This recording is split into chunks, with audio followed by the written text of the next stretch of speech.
ये जो जैसे यूट्रस की प्रॉब्लम्स होती हैं, पीसीओडी, पीसीओएस होता है या इससे रिलेटेड और भी जो भी प्रॉब्लम्स होती है, वो सब कहीं ना कहीं सबको कंट्रीब्यूट करती है, क्योंकि पीसीओडी, पीसीओएस वगैरह जैसी चीज़ें आजकल बहुत ज़्यादा बढ़ रही हैं फीमेल्स में, एटलीस्ट यंग फीमेल्स में काफ़ी बढ़ गई हैं। करेक्ट। पीसीओडी में जनरली एनओव्यूलेटरी साइकिल होती है, मतलब कि जो ओवम है वो रिलीज ही नहीं हो पाता ओवरी से। ओके। ओवरी के अंदर छोटी छोटी छोटी छोटी बहुत सारी सिस्ट बन जाती है, ठीक क्योंकि है। एक फॉलिकल ग्रो होता है। हम्म। फिर वो और एक ग्राफियन फॉलिकल बनता है, जब ठीक वो है। पूरा मैच्योर हो जाता है तो हम्म। वो रप्चर होता है और उसके अंदर से छोटा सा ओवम रिलीज होता है, जो कि ओके। फॉलिकल जो कि फेलोपियन ट्यूब के अंदर जाता है, ठीक है। फिम्ब्रिए के थ्रू।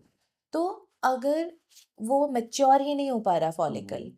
तो वो वहीं पे सिस्ट की फॉर्म कर लेता है। ऐसे ही हर महीने बहुत सारी सिस्ट बनती रहती है और फिर अच्छा। फाइनली जो हमारे पास पिक्चर आती है सामने, हम्म। वो होती है पीसीओडी, ओके।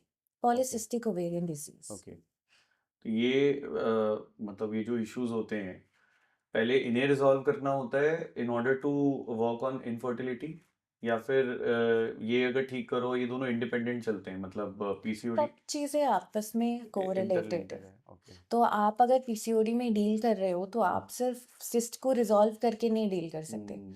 आपको साइमल्टेनियसली आपको सारी एचपीओ एक्सेस, मतलब ओके। जितने भी हॉर्मोन्स है उसको रेगुलेट करना होगा। हम्म। क्योंकि हॉर्मोन्स रेगुलर होंगे तो अपने आप फॉलिकल ग्रो करेगा, हम्म। अपने आप यूट्रस की लाइनिंग बनेगी और हम्म। पीसीओडी होगा ही नहीं। तो हम्म। हम सिर्फ एक चीज, आयुर्वेदा तो साफ साफ कहता है ना कि डिजीज पे वर्क नहीं करते, हम हम्म। बॉडी पर काम करते हैं। हम्म। अगर हम पूरी बॉडी पर काम कर रहे हैं ना, हम्म। तो कोई एक पॉइंट भी नहीं छूटेगा।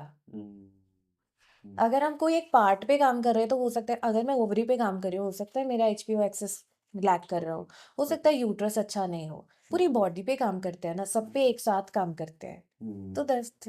और आयुर्वेदिक पे जितनी दवाइयाँ है ना, वो ऐसा है ही नहीं कि अगर मैं कुछ एक मेडिसिन दे रही हूँ तो वो सिर्फ ओवरी पे काम करे। वो अगर ओवरी पे एक काम कर हम्म। रही है तो यूट्रस पे दूसरा काम करेगी ही करेगी। अच्छा। इस ओके। तरीके से ये ब्यूटी है आयुर्वेदिक हम्म। ड्रग्स की, हम्म। कि वो आपको साइड इफेक्ट्स की जगह साइड बेनिफिट्स देकर जाती है। हम्म। तो दैट्स नाइस। इट।